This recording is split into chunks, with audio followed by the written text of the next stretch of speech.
여러분 안녕하십니까? 전국수학과의 닥터 데이비드 청입니다. 오늘은 행동과잉 집중장애에 대해서 여러분들과 얘기를 나눠보고자 합니다. 이것은 영어로는 ADHD라고 합니다. 보통 이제 Attention Deficit 이것을 줄여서 AD, 그다음 Hyperactivity Disorder 이걸 줄여서 HD 이렇게 ADHD. 여기서 이제 Attention이라는 것은 보통 우리가 어디에 집중하는 겁니다. 보통 이제 교장 선생님 훈시할 때 교장 선생님을 이렇게 보는, 이렇게 집중하는 그런 거죠. 그런데 데피시트 하면 이렇게 집중하는 게 부족하다는 거죠. 그리고 하이퍼 액티비티는, 하이퍼는 지나친 것을 말합니다. 액티비티, 너무 활동이 많다는 거죠. 하이퍼 액티비티 디소더. 그래서 보통 어린아이들 중에 한 3% 내지 5% 정도가 이런 ADHD를 가지고 있는데요. 그 원인은 사실은 잘 모릅니다. 그러나 여기에는 상당히 그 유전적인 요소가 상당히 있다고 봅니다. 그러나 다 그러니까 그렇게 태어나는 것은 아니고 그중에 한 20%는 이 환경에 또 영향을 많이 받아서 이 ADHD가 생긴다는 거죠. 이 환경이라는 것은 사실 엄마가 임신했을 때 뭘 먹느냐에 따라서 그 아이가 장래에 ADHD가 생길 수도 있다는 거죠. 그 임신 중에 특별히 엄마가 음주를 많이 했다든지 또 흡연을 많이 했다든지 담배를 많이 피우고 술을 많이 마신 아이들이 그렇게 태어난 아이들이 엄마의 그 태중에 있던 그런 환경이 좋지 않아서 나중에 ADHD가 되는 그런 경우도 있다는 거죠. 또 어떤 아이들은 약물 중독이나 어떤 트라우마, 외상에 의해서 이 ADHD가 생기기도 합니다.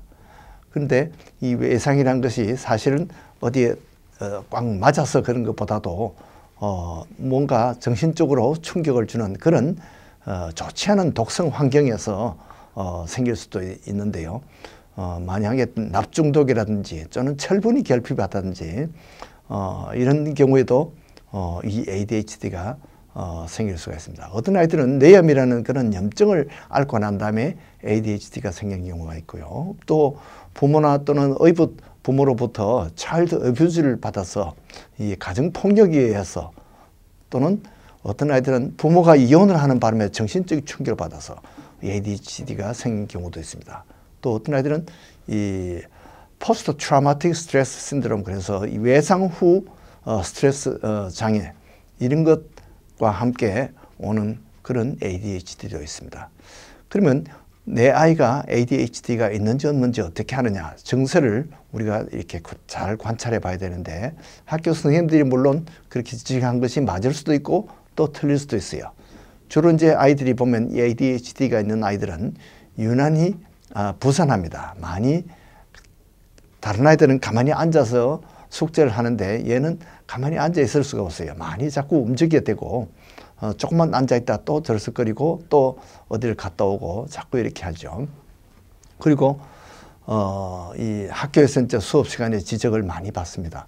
그러니까 보통 이렇게 꾸준히 이렇게 참을성이 있어야지 공부도 잘하는데 참을성이 없었어요. 그래서 참지를 못하니까 학교 강의도 10분만 들어도 지겹고 이렇게 해서 자꾸 딴전을 펴고 이렇게 해서 학교 성적이 떨어집니다. 그리고 만약에 학교에서 이렇게 줄을 서가지고 기다려야 되는데 자기 순서를 기다리지 못해요.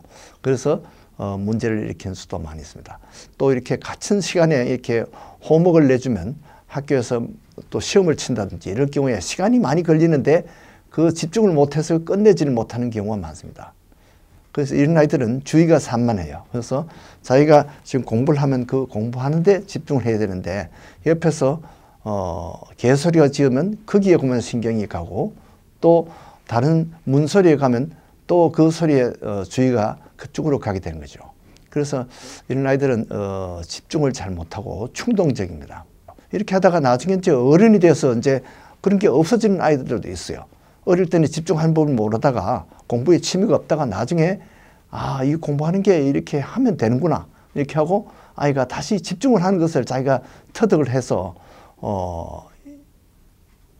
보통 어릴 때는 아이가 10분을 못 앉았고 이렇게 다니다가 나중에 크니까 2시간, 3시간 책을 읽고 있어도 잘 견뎌내는 이런 경우가 있습니다. 그래서 이 행동 과잉은 나중에 호전이 되는데 어떤 아이들은 지속적으로 집중력이 계속 부족한 아이들이 있습니다. 또 계속 충동적인 그런 경우가 있어요. 보통 이제 치료는 이 ADHD가 확정되면 우리가 여러 가지 학습이라든지 교육이나 또는 심리치료 이런 걸로 우리가 할 수 있는 대로 다 해보지만은 그렇게 해서 안 되면 우리가 약물을 쓰게 됩니다. 약들이 되게 이제 리탈린이라든지 포칼린 또는 암페다민 뭐 이런 약들이 많이 쓰는데 이런 약들이 다 사실은 좀 위험한 약들이에요. 그래서 그런 약을 쓰면 정신 집중을 좀 하는데 그 약기운이 떨어지면 또 아이가 산만해지는 그런 경우가 많이 있습니다. 그렇게 해서 어떤 아이들은 이 롱 액팅 아주 시간이 오래 가는 그런 약을 써야 되는 경우가 있고 어떤 경우에는 어떤 아이들은 아침에 또 약을 먹고 오후에 또 약을 먹어야 되는 그런 경우도 있습니다. 이제 그런 약들이 또 이렇게 다른 약물 남용으로 이렇게 옮겨지는 그런 경우도 있기 때문에 사실은 이런 약들을 확실히 진단이 되는 경우 또 이렇게 조심해서 잘 관찰해야 됩니다. 정부에서 이 약을 얼마나 남용하는지 이런 것을 잘 지금 감시하고 있어요. 그래서 그런 약들을 무서워하고 싫어하는 사람도 있습니다. 그래서 어떤 사람들은 아연 성분 징크를 써서 이 ADHD 효과를 봤다는 사람도 있습니다. 그런 경우에는 대개는 이 아연 성분이 부족한 그런 사람들이 그 아연을 쓰니까 효과가 나타난 거죠. 어떤 사람은 오메가3가 효과가 있었다. 또는 철분이 부족한 사람들은 철분제는 바이타민 이런 것을 쓰니까 마그네슘을 쓰니까 효과가 있더라. 이런 경우도 있습니다. 그러나 이런 것을 여러 가지 심리 치료라든지 또는 행동 치료, 어떤 경우는 이제 음악 치료 또는 미술이나 무용 이런 것을 스포츠라든지 이런 것으로 이렇게 치료하는 경우도 있습니다. 그래서 이제 이런 것이 잘 컨트롤이 되면 어떤 아이들은 자기가 스스로 훈련을 해서 ADHD 약을 쓰지 않고도 나중에 벗어나는 경우도 있습니다. 그러나 그게 잘 되지 않고 약을 써도 잘 낫지 않는 그런 중증 아이들은 나중에 크면서 이것이 여러 가지 합병증이 생길 수가 있어요. 이 합병증이 어떤 것이냐? 보통 우울증입니다. 이런 ADHD가 있는 아이들은 자기 자신을 굉장히 과소평가하면서 우울증이 많이 생기고 여러 가지 불안 증세를 많이 봐요. 그래서 이 앵자이티 디스오더가 많고 또 아까 얘기했듯이 여러 가지 그 마약이라든지 이런 데 손을 대고 도박에 손을 대고 게임에 중독되거나 약물 중독 이런 중독이 되는 그런 경우가 아주 많이 있습니다. 그래서 ADHD 약을 쓰는 사람들은 한 달에 한 번씩 이것을 약을 처방을 받아서 그 약을 제대로 쓰는지 봐야 돼요. 어떤 아이들은 그 약을 자기가 먹지 않고 그걸 약을 또 딴 데 파는 그런 경우도 있습니다. 왜냐하면 그런 약들을 또 원하는 그런 아이들도 있어요. 그래서 이 약물 중독의 원인이 되기도 합니다. 올림픽 수영 선수 한때 8관왕을 한꺼번에 달성한 경우가 있죠. 이 펠프스, 마이클 펠프스라는 사람은 올림픽 메달을 금메달을 23개나 땄어요. 그런 청년이 사실 어릴 때 보니까 아이 때 이 소아 ADHD로 치료를 받은 그런 기록이 있었습니다. 그러니까 9살 때는 이 아이가 이 ADHD 치료를 받았었는데 다른 것은 집중을 못해도 이 수영하는 데만은 집중을 잘해서 성공을 하는 거죠. 그래서 자기도 성공하고 미국이 그것 때문에 마이클 펠프스 때문에 얼마나 올림픽에서 국위를 선양하고 참 잘 키운 거죠. 그래서 우리 아이가 혹시 공부에 수학에 취미가 없더라도 또 다른 데 뭐 잘 집중할 수 있는 것이 있는지 그런 것을 우리가 잘 살펴봐야 됩니다.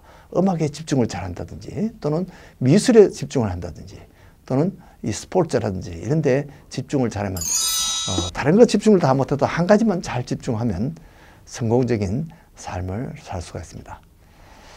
그런데 우리 영적으로 이렇게 볼 때는 사실은 저를 비롯해서 우리 모든 사람들이 이 영적인 ADHD라고 볼 수 있습니다. 우리 모두 다 하나님께 집중을 해야 되는데 하나님께 집중하지 못하고 성경을 읽다가 5분, 10분도 안 지나서 그만 무엇을 읽는지 생각이 안 나고 그만 다른데 우리가 생각이 가기 쉽습니다. 이것을 보면 이 사탄의 유혹에 우리가 너무 쉽게 끌린다는 거죠.